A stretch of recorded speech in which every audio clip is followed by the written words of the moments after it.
Our brain is active all the time trying to infer things about the world. What is this world? What is going on here?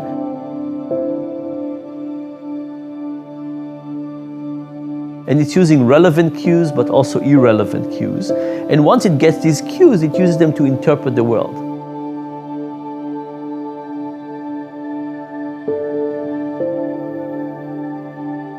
Our perception of value is dramatically subjective.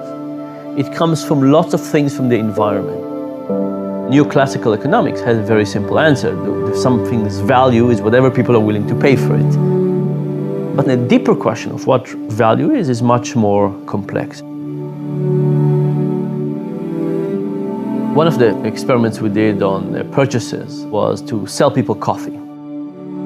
We had the regular condiments, milk and sugar and cream and so on. But we also had these 6 condiments that nobody ever uses. Lemon peel and cardamom and stuff like that. And sometimes we put these condiments in a beautiful metal and glass containers with a little spoon and so on. And sometimes they were in styrofoam cups, kind of torn. We wrote it in a felty pen, really ugly.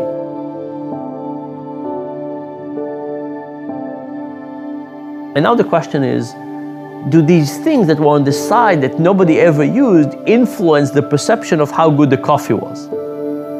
The answer was absolutely yes. And they also influence how much people are willing to pay. They're willing to pay about twice as much.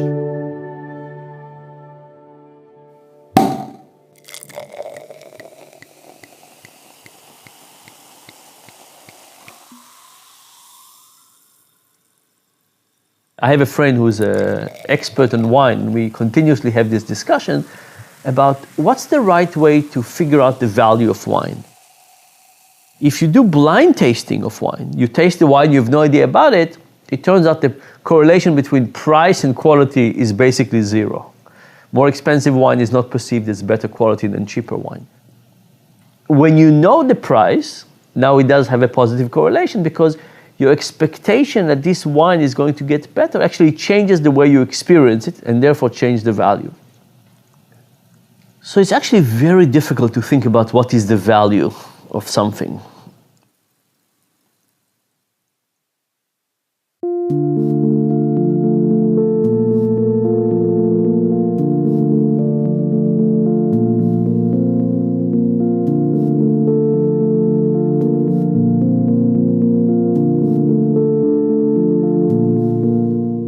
We fight a lot about the role of profit and its primacy in business. Profit's a healthy thing. Profit is a metric of sustainability. Without being profitable, we don't get to be here. But there has also arisen this false equality around profit.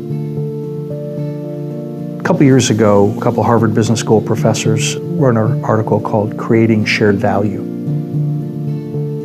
What they said was, there's a new way of thinking about how businesses can serve. Philanthropy is the old way. Philanthropy is sharing wealth that's already been created. But a better way is to create wealth by serving. And so in creating shared value, you then have to say, well, that's interesting because now we're going to create a profitable business that does good. And they coined a phrase that I just love. They said all profits are not created equal. Those that carry a social benefit are better. So let's stop arguing about this. Because if you're an investor, why wouldn't you invest in a company that returns adequate reward to you, but also does good? If you're a government, why wouldn't you favor those businesses? Why wouldn't you look for businesses that do good in addition to making a profit? And then here's the rub. If you're a business leader and you're competing for capital, why wouldn't you choose a business model that does good in addition to rewarding shareholders? Because you yourself will be rewarded. And so now all of a sudden we've just changed the incentives completely. All profits are not created equal. Let's be honest about that. Those that carry a social benefit are better.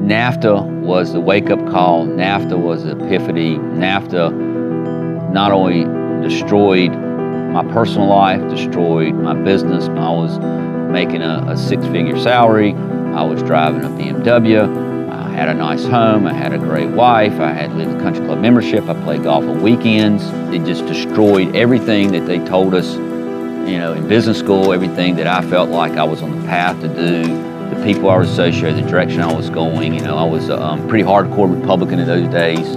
I was living, I was in this kind of that matrix. I was living in this world that, hey, it all seemed great. And NAFTA was that kind of breaking point. Maybe this path's not the path I need to be on.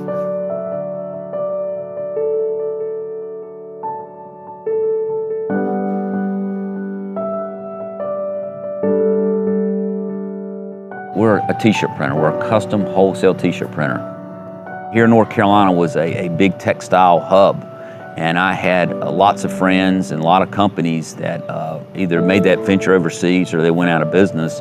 But we did not want to do that. We just felt, even in the mid-90s, there was something wrong with this scenario that, yeah, we're going to outsource to make more money here, but then we're going to sell our product to a person we just laid off. It just didn't really make much sense to us. Mid-90s, we changed the mission of TS Designs. We want to be a successful company while looking after our people, the planet, and profit. So everything we do, every decision we make, every product we buy has to ask, what's the impact, not only to the bottom line, what's it going to cost the company, but what's going to be the impact of the planet and the people. We felt like it's important not only to talk about this stuff, but demonstrate, to step out there and do these things. So we're in a little industrial park here, put our first tracking array. Golly, that thing's 12 years old, 13 years old. Never forget when we first put it up. I mean, that was the second one in Alamance County, the biggest one in Alamance County. A lot of people thought it was some type of satellite dish. What kind of TV station will pick up on that thing?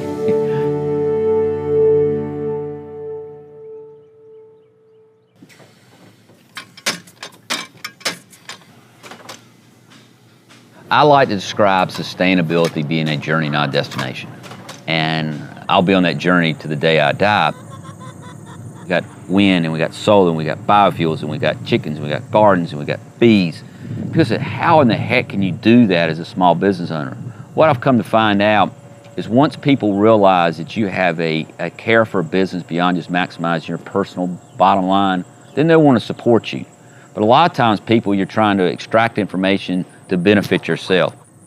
Once people realize you're trying to do something beyond just yourself, they want to help. That's one thing that we really lost focus on the last 20 or 30 years. We want to kind of pick out one piece and really maximize the efficiency of it, but we don't realize the impact that we're having to other parts of the system. So it's reconnecting those dots. And that's exactly what we're trying to do at TS Designs, is be an example of a business that wants to reconnect and be a part of this local living system that we deal in. We got an early wake-up call. We could have fought and resisted to not go that direction, but NAFTA allowed us to make that transition. So we've been on this journey a lot longer than most people have.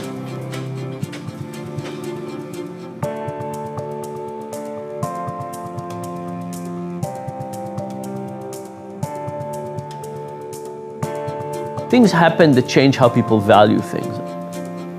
Often what we try to do is we are in one state of the world, and we're trying to predict how we would feel about life if we were in a different state of the world.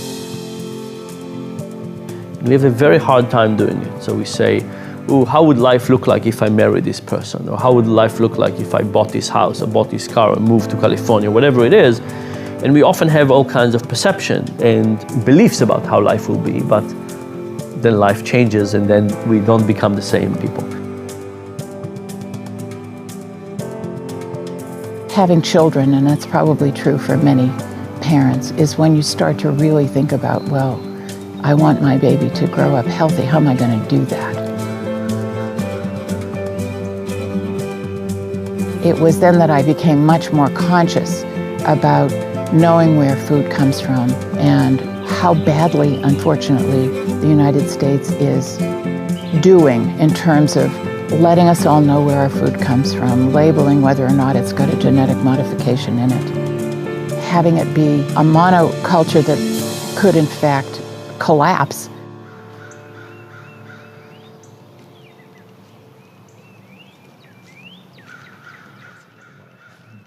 So it's still cool season here in Asheville, and a good time to plant beets and chard. This is Chioggia beet, which is a wonderful heirloom seed. It's a beautiful beet that grows, there we go, into beautiful globes of rings of color. The beet is, on the inside, is both red and white, so it makes for a beautiful salad. I'm planting this between some other things, and it's not very hard to do, so. I, generally speaking, don't plant things in rows, just because I don't like rows. That sometimes makes it hard to find them again.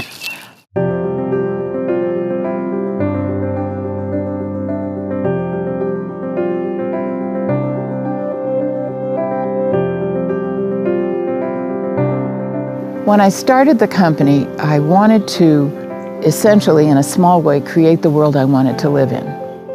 And that would not be terribly hierarchical or authoritarian.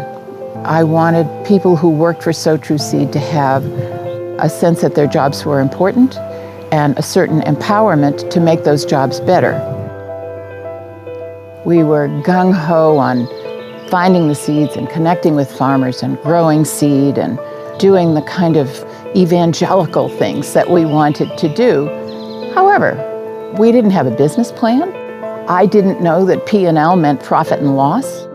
I learned a great deal about the necessity of making a business a business. That is to say, the basis for sustainability is being able to pay for yourself. One of my favorite things in the world is Swiss chard, and especially the rainbow chard, because it's so beautiful. It withstands heat better than other greens. So they look like beet seeds, and that's because they're in the same family. Swiss chard is. We want a sustainable company, and that means a whole bunch of things. Basically, a company to be sustainable has to be able to pay for itself. But also, we want to be able to sustain ourselves and the community. The way we nourish that is to be part of the community. We try to buy everything that we need locally. We have a community program, for instance, where you can come in and exchange seed for working. We have wonderful educational programs so people can come in and learn how to plant their seeds. We donate leftover seeds to local community gardens, to schools. The result is that we are loved. And it's very, very heartening, not just to me, because it doesn't just extend to me, it's for all of us, that we're a part of the community. We're sustainable by virtue of making enough money to cover our costs, and by employing people and being part of this community. It's very, very, I don't know how to express the kind of value you get from that.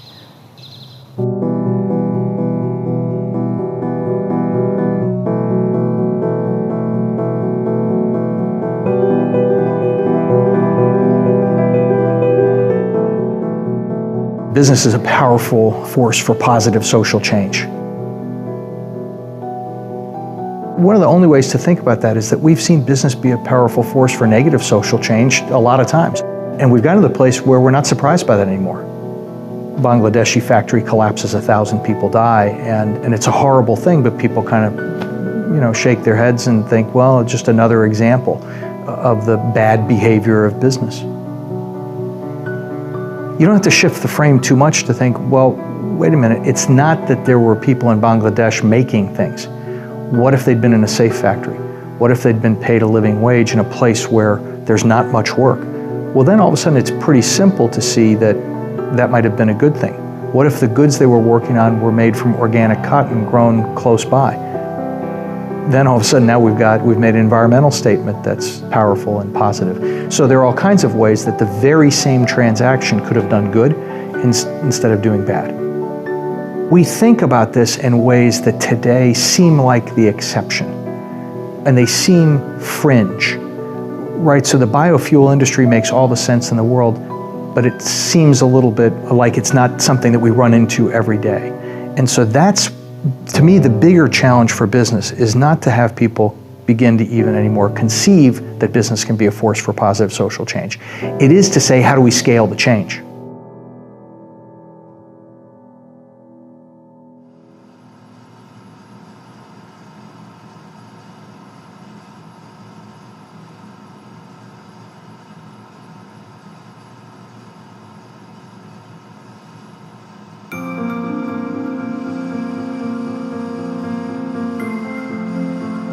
I've been making fuel since 2002. Started in the backyard, just trying to meet my family's fuel needs. And we scaled up and became a cooperative. And then from there, we scaled up to this place in Pittsburgh, which is our industrial plant.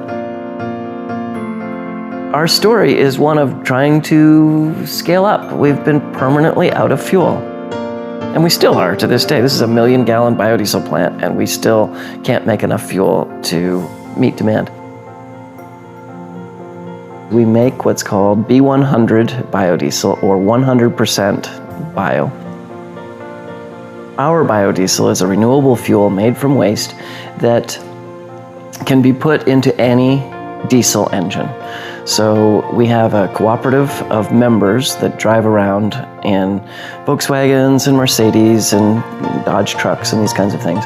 And our biodiesel can go directly into any diesel engine as a replacement for petroleum fuel.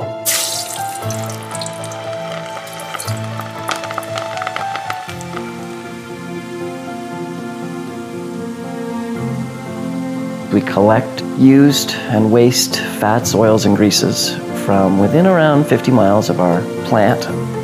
And we bring them here and we spin them into fuel, and then we put that fuel back out into the same community. So the members of Piedmont Biofuels, they're off the petroleum grid. They are not attached to war, spills in the Gulf, or pipeline eruptions, or anything that has to do with the oil industry has really nothing to do with us.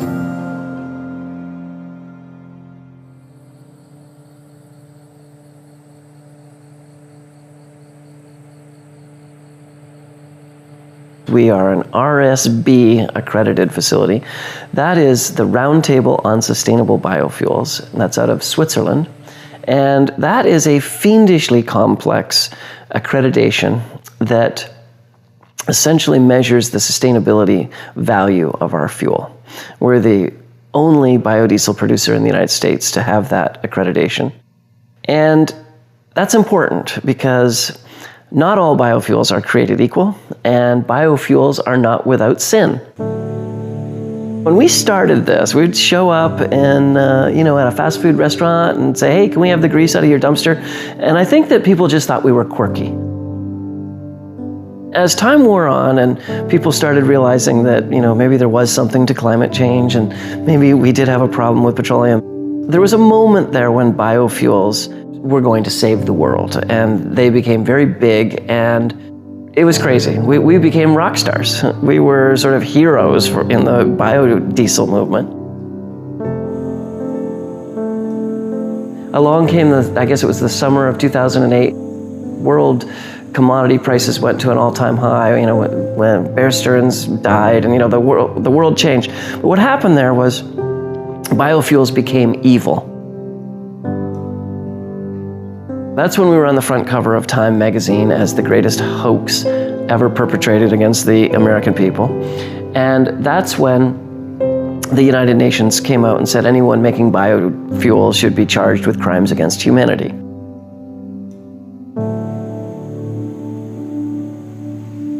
And there was some truth to that, because what biodiesel did in our industry is let's do this. Let's go to Malaysia, let's burn down the rainforest, and let's plant oil palm trees all in a row.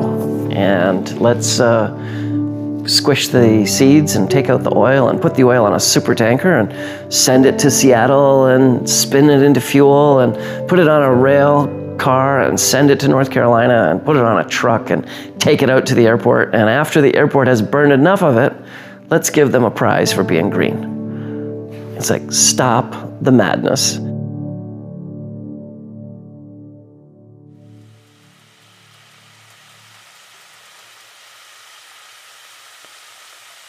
It's critically important to us that our feedstocks, what we use to make product, come from the local area. That if you're going to make a sustainable biofuel, that's rather important. So the RSB certification is, I think, quite important to us because it does let people know that not all biofuels are created equal.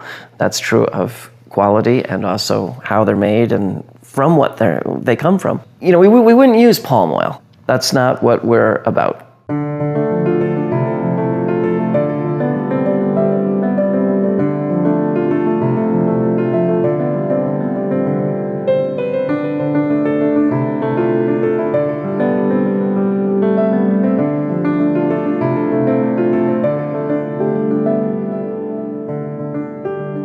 Businesses have to run well, for-profit and non-profit alike, in order to be able to accomplish their really high purposes. We think a lot about the efficacy of social enterprises, and we have a little 3-cell model. First, you have to do important work. And that's just fundamental. The point of your work has to improve the quality of life in communities in some way. You have to do important work. The second thing is you have to do the important work well. That means you have to be financially sustainable, but it also means that you have to create a workplace that's good for all. A brutal workplace that forces people to be unsustainably self-sacrificial isn't anything to be proud of. You have to be able to treat your employees well as well as your customers and all other stakeholders. So you have to do that important work well, and then third, you have to move your work to scale. And you have to find a way to be selfless, collaborate with the other folks who can come together to help you scale that work. And often, for-profit and non-profit alike, we're not great at that kind of ego-free collaboration. So do important work, do the important work well, move it to scale.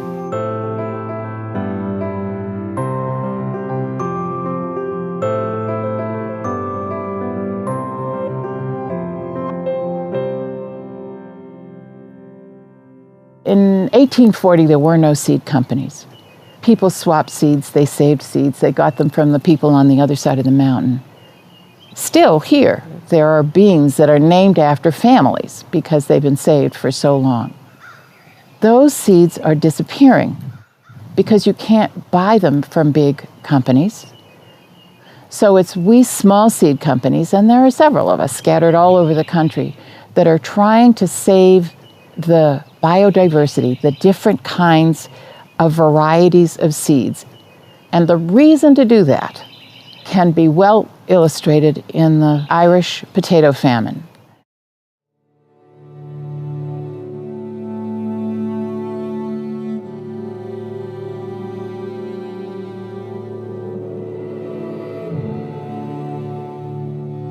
Potatoes come from Peru and Ecuador, and there are hundreds of kinds of them.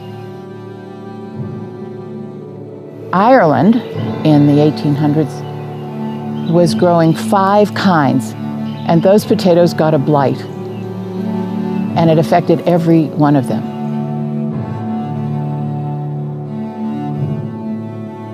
If they had been growing 25 or 30 kinds of potatoes, chances are pretty good that 1 or 2 or 3 of those potatoes would have been blight resistant. But they weren't, and millions of people, as I recall, starved because of the lack of biodiversity. Well, now we have genetically engineered corn. It's the same one being planted time after time after time, year after year. It's depleting the soil, and now we're noticing there are blights that are happening, and they're happening to the whole crop. So the reason to save your seed, have 100 kinds of tomatoes, in your region is that should a blight come along or a bug, one of them or 5 of them are going to be resistant, and that's how Mother Nature works. And we want to help out.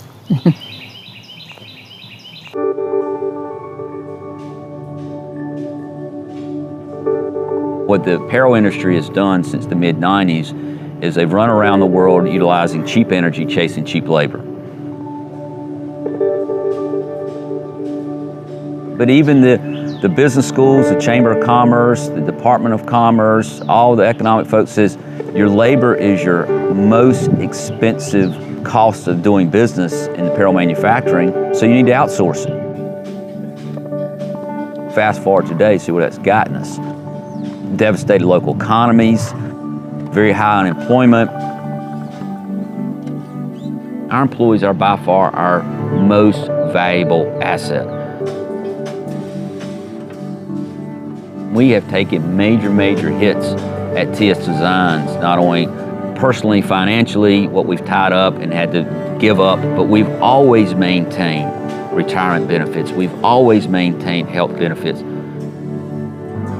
Then what we did behind us represents our whole garden system. So all the produce that comes out of the garden, all the eggs that come from our chickens go back to our employees to make them healthier, so they basically are more productive. They're going to be less likely to be sick. We changed our company policy. Every employee that works at TS Designs, if there is work needed to be done in the garden, we pay them to work in the garden.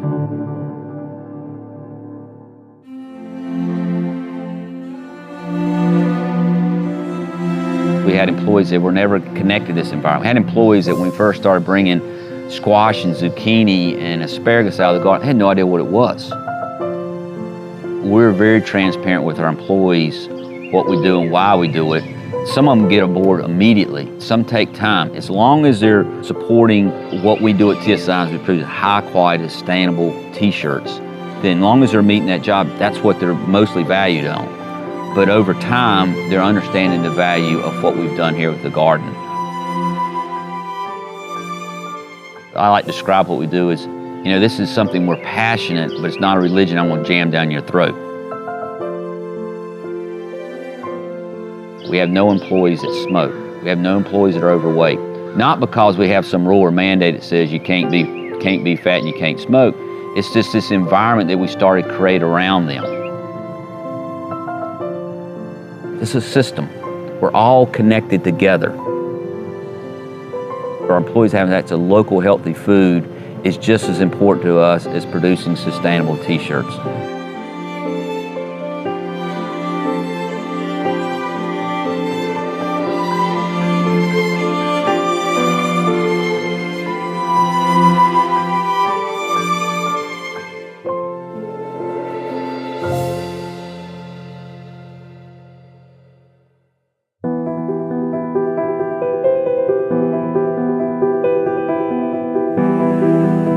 There's something in the human animal that says, if I can make a gallon, wow, maybe I could make 100 gallons. If I can make 100 gallons, I could make 1,000,000 gallons. If I can make 1,000,000, I can make 100 million gallons. Someone managed to put it in our heads that big is better and the economies of scale are what can drive pricing down. And at the end of the day, it is exactly that that's driving us into environmental ruin. Especially when it comes to energy. If you think about energy and your energy choices, you can't graduate from college and say, I'm going to be a utility company. That's not going to happen because we've dealt out a monopoly and we have this massive scale, a nuclear plant that is, so expensive it would never get built without government subsidy. Well, really, energy is the perfect example of how that should all be reversed. Energy should be made where it's consumed. If you're going to drive, you should be taking the waste products from your community, turning it into fuels, and using that to drive. If you're going to power your house, it should be done with solar panels. We should be moving to a distributed generation model of all of our energy consumption. That's what sustainability will look like in the future. It won't be an oppressive top-down infrastructure that you really have no role in. You know, you can turn off the lights when you're not using them, but you can't really go into the utility business very easily. In the future, that absolutely will change. So the next 100 million gallons of biodiesel should not come from a 100 million gallon plant in the harbor. The next 100 million gallons should come from 100 little Piedmonts. There should be one on the edge of every town. In our case, we're using cooking oil. If you have another community that's, has a lot of rotting apples, well, we should be using rotting apples. And, they should power themselves from the waste streams that are, biospecific in their bioregion. The sustainability movement, are we just a bunch of dirty hippies with exhaust that smells funny?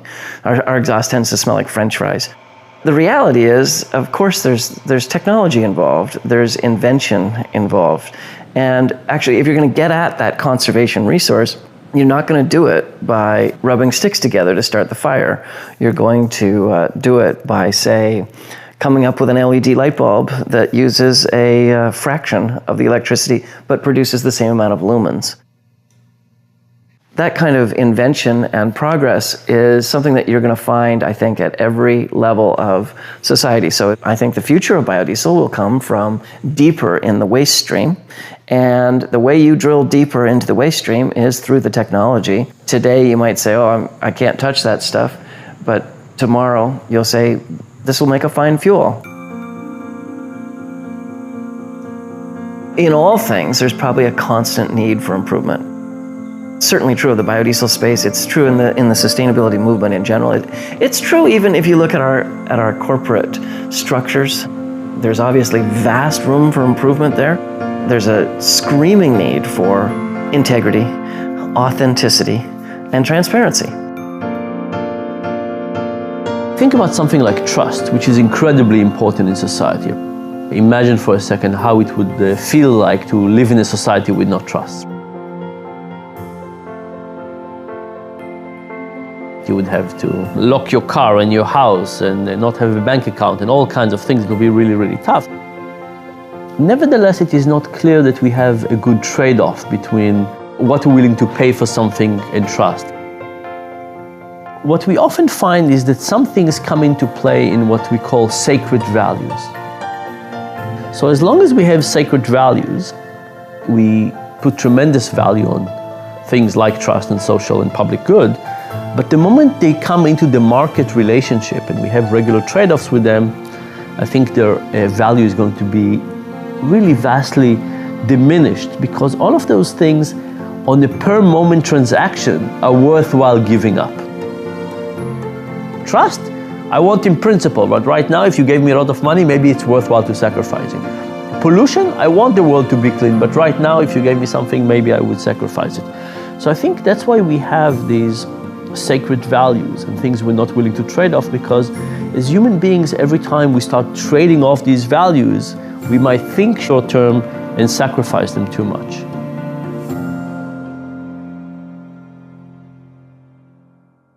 I'm utterly convinced that sticking to principles is profitable.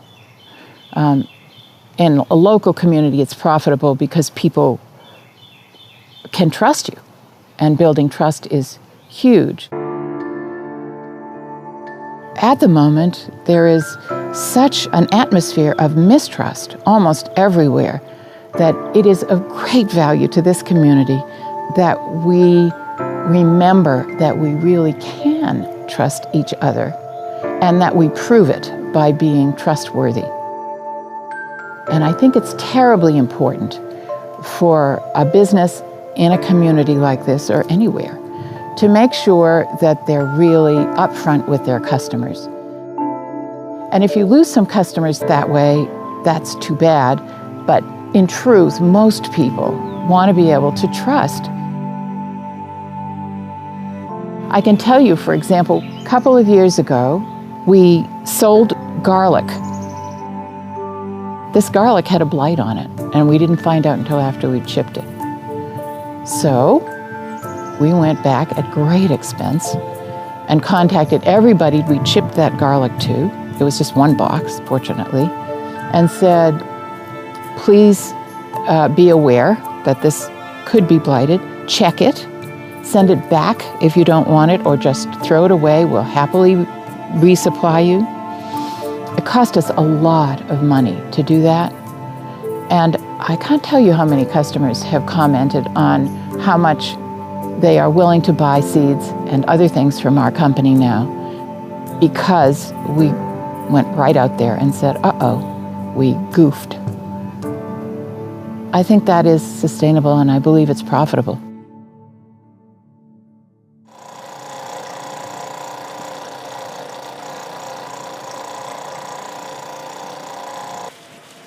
If you make yourself transparent, it just builds an unbelievable trust factor.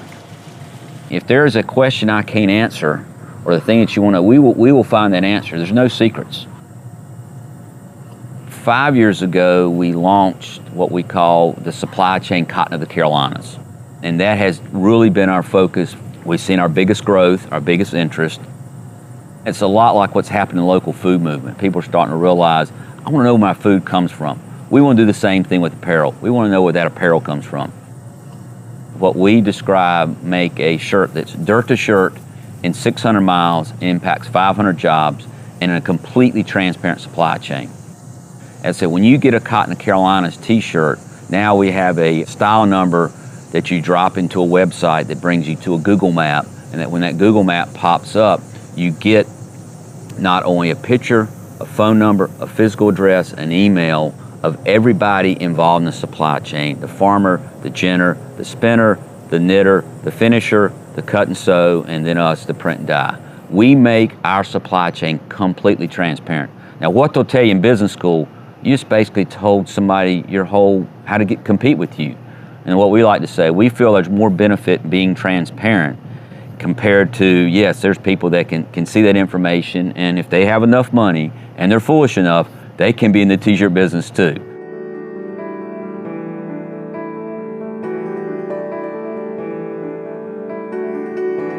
Bring up values, and all of a sudden people start saying, "Ooh, I don't want to go there," because even the word values has been co-opted by a political group, a religious group, as being almost exclusionary or judgmental. That's not what it is. I mean, the word is much more fundamental.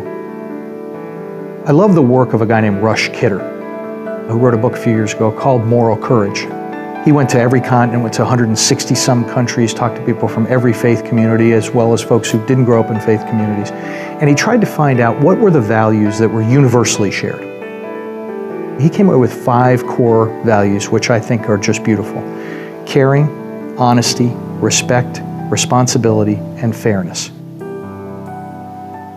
Those are the values that unite us, that bring us together, that build sustainable communities, not the values that judge and separate and divide us. That is enormously important, because now we can start talking about the things that we share. Now, we can argue forever about how to fund public education or what's the best form of taxation. But as long as we do it in a way that's informed by that group of values, we're going to come to really good outcomes, because we're going to have what?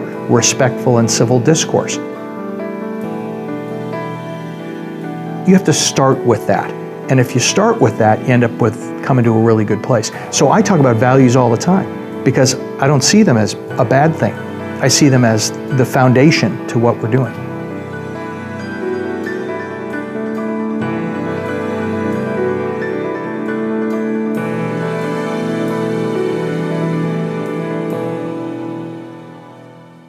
Our company is a social enterprise. We started the company to stop kids from being hurt, principally from being sexually abused or from drowning. That's kind of the reason the company exists. We have a relatively simple but a pretty elegant model. We use the platform of insurance to gather a tremendous amount of data about how kids get hurt.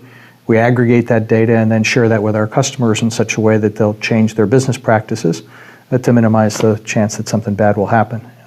That has the benefit of keeping kids safe and healthy and driving down the cost of insurance over time. So we're nominally an insurance provider, but we're mostly about changing behavior and keeping kids safe.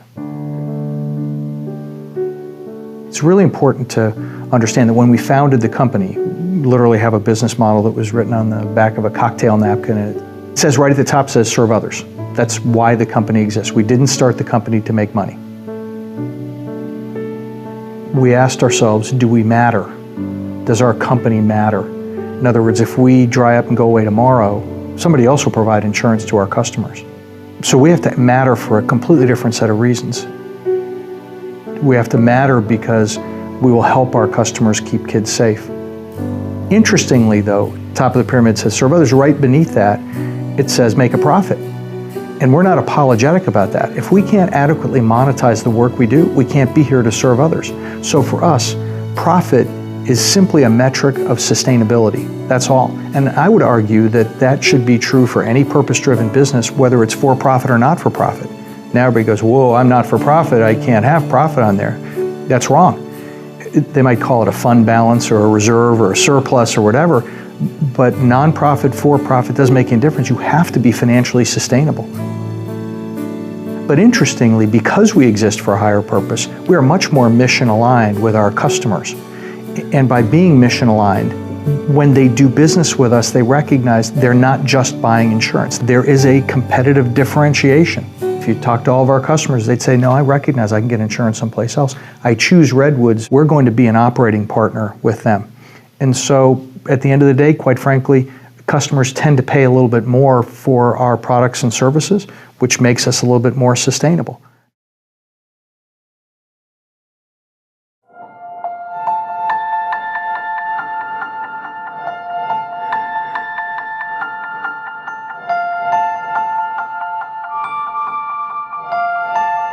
When you think about products that have social good in them, the question is whether people at the moment are willing to pay for a social good. And not only that, are they willing to pay in a social good in a trade-off kind of a way. So if I had a rule, I don't buy anything that is not produced organically with fair labor, whatever the rule is, then I wouldn't do these trade-offs. But once you start making these trade-offs, a little bit more child labor, for a little bit more saving, how much child labor I'm willing to do. Everyone has some of it, how much exactly am I trading off? All of a sudden these trade-offs become polluted, and it's not clear that at the moment your selfish motivation about getting something cheap is not going to win. When you stand at the shelf, the most salient thing is price. And price is not just very salient, it's easy to look at. It has decimals. Right? You look at things like quality, or you look at child labor, or whatever you want. These are hard things to grasp. What are they? The price, $7.29, $8.15, that's really easy to compare. So because price is numerical and decimal and easy to compare, it occupies a bigger part in our brain. That's one thing. And the second thing is that at the moment, that's the most salient thing. You're paying now. You're going to consume later, and the effect on the environment will be later, and the product was produced already. The thing that is immediate and easy to compare is price, and therefore people focus more on price, sometimes too much.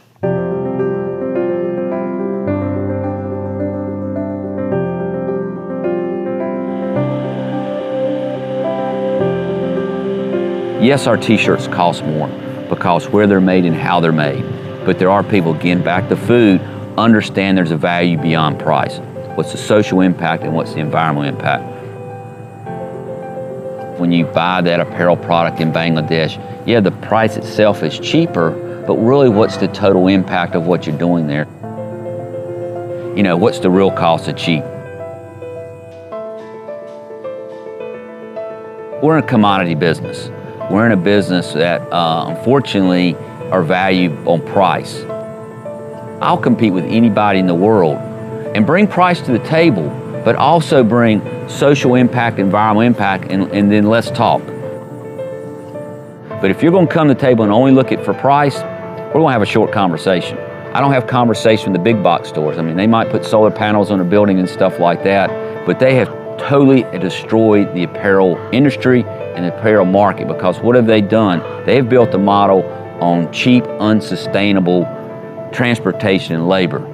So when they come back to the U.S. and want to source, their apparel here, well, first of all, their margins won't support it. They're not going to, I don't think, greatly raise their prices. They're not going to reduce their margins. They're looking for people like us to make it up. And there's no way, when I'm talking about Bangladesh at 55 cents an hour, I mean, our average labor cost, so that's 500 people in North Carolina, is probably $15 an hour. The gap is so great we have just totally screwed up and destroyed the apparel system. So it's that back to that re-education, buy better, buy less, buy local. In a very general way, we are focusing on the short term rather than long term. And sometimes we call it a present focus bias, that we just focus on now. And you can see it everywhere, right? You could say healthcare, good long term, short term donuts are really fun. Now with purchasing, that actually becomes a step more difficult, because if you think about it, when you go to a grocery store, let's say, or to a shopping mall, that shopping mall is defining the environment that you're in, and the environment has a large effect on your behavior. You might think that you decide what to do, but the environment actually has a big effect. And when you go into a shopping environment, you're basically in their mercy. They decide what kind of pieces of food to let you taste and what kind of promotions to expose you to. All the motivation of the commercial environment around us is to get us to do things that are good for them in the short run. They want our time, money, attention right now. So, I'm not very optimistic that we can educate people about the importance of child labor, fair trade. And unless we get it to be something that like taboo trade-off, that we're going to get people to reconsider it and therefore be willing to pay at the pump or at the grocery store. If you think about fuel, for example, we do have more clean fuel and less clean fuel. And if you had a one-time decision, like which car do you want to buy, one that goes on clean fuel or non-clean fuel, maybe people would say, let me make this commitment. It's also a public statement. Other people can say what car I'm driving and so on. But if you drive to the pump and you can choose cheap or expensive, bad for the environment or good for the environment, I think that way too often we would focus on the short term, on money, and on being selfish.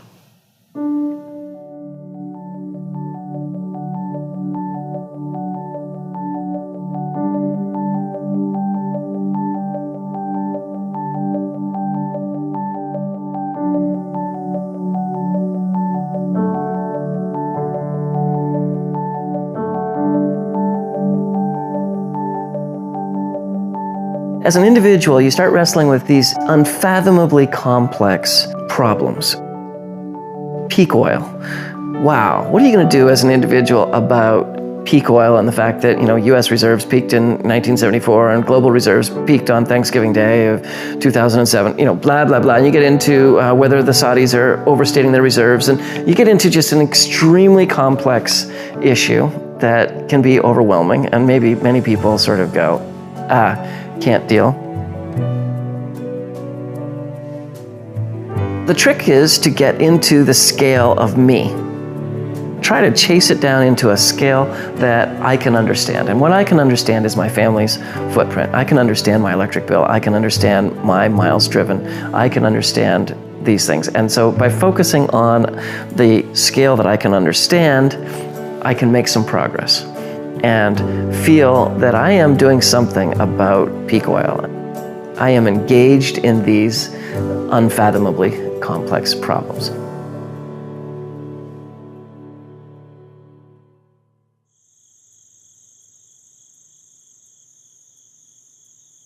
When I started making my own fuel in the backyard, I slipped into this pathology of I'm never going to go to a gas station again. And when you do that, wow, do you conserve? It's Friday morning, your fuel gauge is on empty, your next batch is not going to be done until Sunday night. And you kind of say, well, I either go to the gas station and break my promise to myself, or let's see, these 3 trips to town. My wife's already in town, maybe she can pick that up for me. I might be able to let that one wait until Monday and do those 2 at the same time. And so conservation kicks in. At the time I was a metal sculptor and I put 27,000 miles a year on my truck. My mileage dropped to about 9,000 miles per year. And you say, well, gosh, that's not bad. You can have a 2/3 reduction in the amount of driving that you do. And the answer is absolutely. And in fact, I would say it's probably true in all of our lives. The really good news is we can all cut by 75%. It's a little astonishing, but it's there, and it's also, kind of fun. kind of rewarding. It's I treat conservation as being sort of like a game.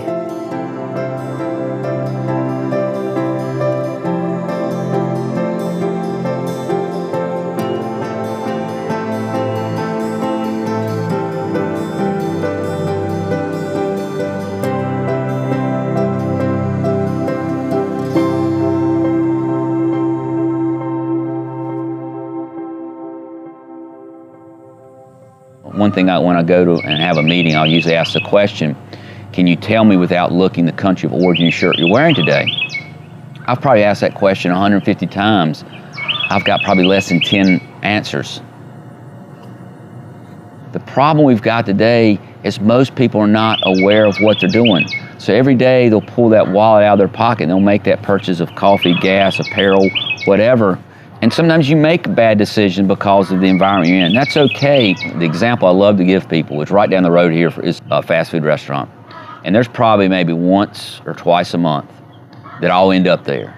And the reason I end up there is I'm stuck between two meetings, and I realize if I don't get some food in my system, I'm gonna have a hellacious headache, and then I'm gonna be not as productive that I need to be the rest of the day. But I realize when I go in there and buy that food, I'm not helping myself, I'm not helping the local economy. I sympathize for the chicken I'm getting ready to eat because they don't have the quality these chickens over here have.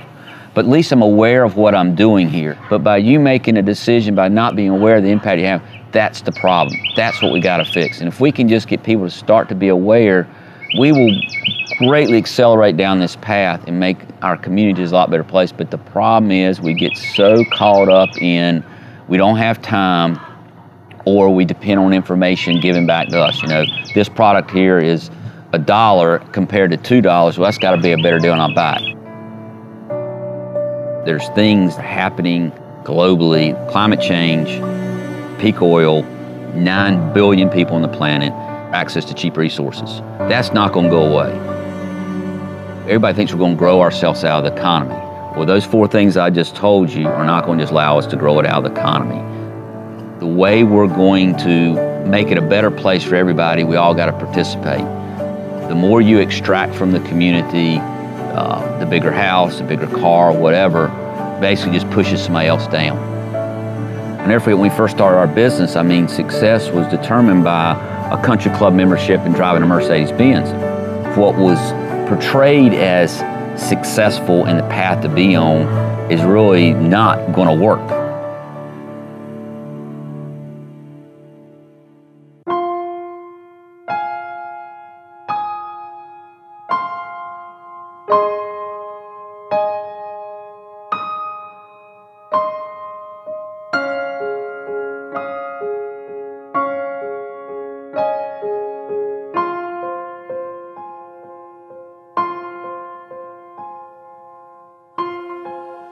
I really believe in local economies. I think it's the most sustainable way for us to go forward.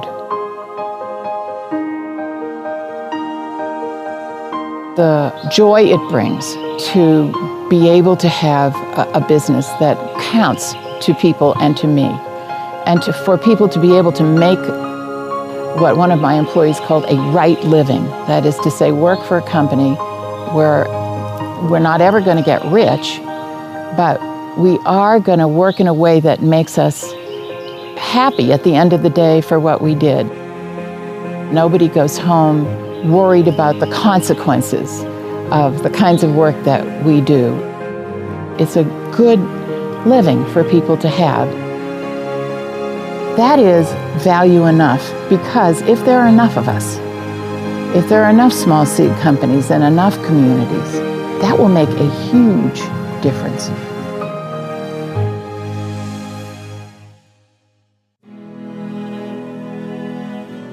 The role of business in society today not only can be different, but must be.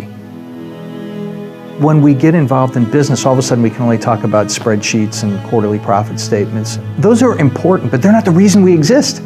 The reason we exist is for love, is for service. We appreciate people who are honorable, people who do the right thing. Too often in business, leaders do what they can instead of what they should. We all know what we should do. Why don't we do it? because we have this set of rewards that incense us to do the wrong thing. And we now know that environments that are built around the wrong incentives make moral people behave immorally. And those of us that have the great blessing of leading businesses don't get to check our morals at the door when we come to work. That's a part of who we are. And so everything we do all day, every day, ought to be a part of serving. A business has the opportunity to serve its employees, it has its opportunity to serve its customers, but it has an opportunity and obligation to serve the broader, wider community. Anyone who says, I just exist for profit, is lacking in moral courage, because that's a person who says, here's what I think personally, but here's what I think professionally, and they're two different things. Not only are they different, they can't reconcile. We have the obligation to reconcile our personal values and our professional responsibilities. And that calls us to look the shareholder in the eye and just say, here's the deal, you're right, I am levying an undue tax on you this quarter because I'm going to take some of our excessive profits and try to help others. All businesses are not above, they're of the community. And so if the community is broken, it's just a matter of time before the business is going to be broken. There is, at the end of the day, a compelling economic case to be made that we ought not have poor people, or we ought to do all we can to minimize the number of poor people there are. Because at the end of the day, that grows our economy, that gives us better ideas, it gives everybody greater opportunity. That's a fundamental, almost a math case for that. There's also the moral case that can be made. You know, most of us have grown up in one or another faith tradition that tells us that we are our brothers and our sisters' keepers. We're responsible. And if you buy that, which I think most people do, then you have to think about everything you do as what am I doing for those others who are not as fortunate as I am.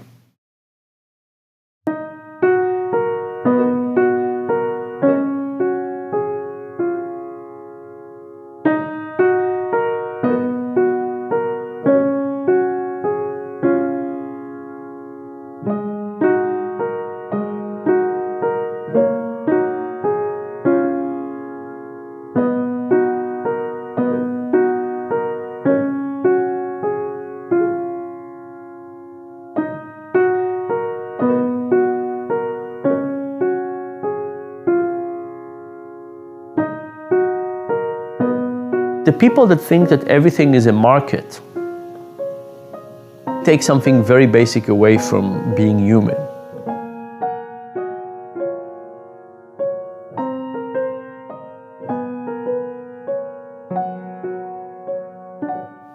Imagine I asked you for something simple like, would you help me change a tire on my car? Ask yourself, how likely would you be to help me?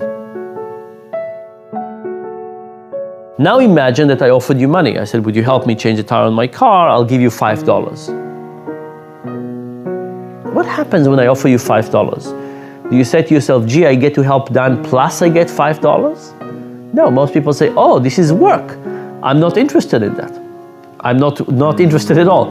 Now, if I offered you $500, you would do it again. But what's interesting is that I can add money to an equation and make the motivation lower. So with no money, you would be willing to help. I add money to the equation, you don't get social motivation and financial motivation. The social motivation goes away, now you get just the financial motivation, and $5 is not enough.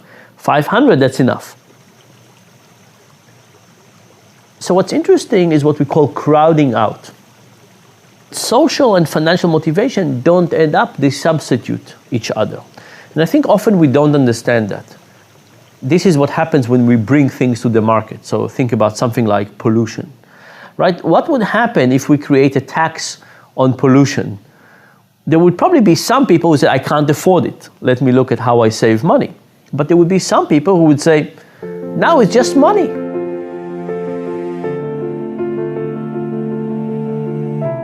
When we moved to Durham, we bought a relatively old house. And we decided to insulate the attic and change the air conditioning system and so on. And the contractor that came was shocked. He said, we will never recuperate this amount of money because we're going to spend so much money insulating the attic and electricity is so cheap, it's not going to be ever effective. And of course, financially, he was right, but we did not make a financial decision. We were saying, this is what we think good people do. We try to save the environment. We try to insulate the attic. We're doing all of these things that are not about economic efficiency. But if all of a sudden the computation was different, and it says it's not part of the social obligation of how we think about the world and our kids and so on, it's just a financial thing. Would you prefer to pay this amount or that amount? All of a sudden, we would have probably thought about it differently and said, okay, we'll just pay the tax for this and let's not think about it.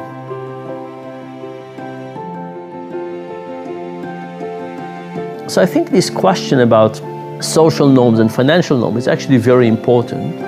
And what kind of things should we not even introduce into the market? Right? And I think there's lots of those things that we should basically say, these are not things that we should make part of the market. These are things that we should keep as sacred values with no trade-offs.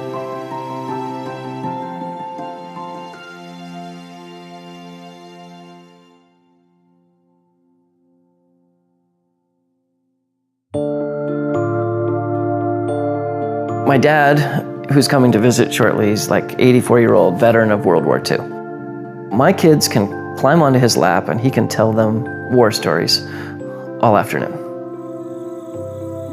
The question is, if I make it to having grandkids that pile onto my lap, what am I going to tell them that I did in the war on climate change? Do I want to say, oh, we didn't try that because we didn't think it would work? Do I want to say, oh, you know what, we thought that would be too expensive? No, absolutely not. I'm going to tell them war stories. I'm going to tell them about the things that flopped. I'm going to tell them about the things that worked. I'm going to tell them about the progress that we made. And I'm going to tell them that I was in the war and I served valiantly in the war effort to make it so that the human animal and other species could sustain life on this garden planet.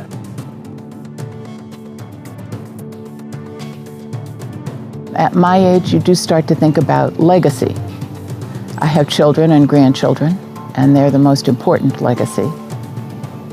But I like to think that 15 years from now, there will be a thriving seed company that's still learning how to do what it's doing and doing it better and better, saving seeds that might otherwise disappear if it weren't for somebody very specifically saving them and passing them down. And that will be my legacy.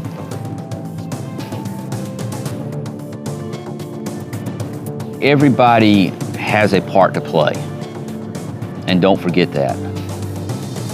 No matter how small the part is, it's the pieces that make the community.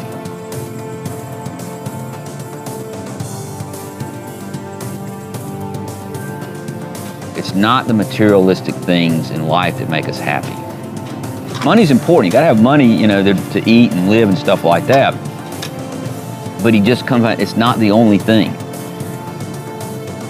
Money doesn't give you the passion, give you the heart. And it doesn't connect you to your friends and community. And there's more to life and business and community than money.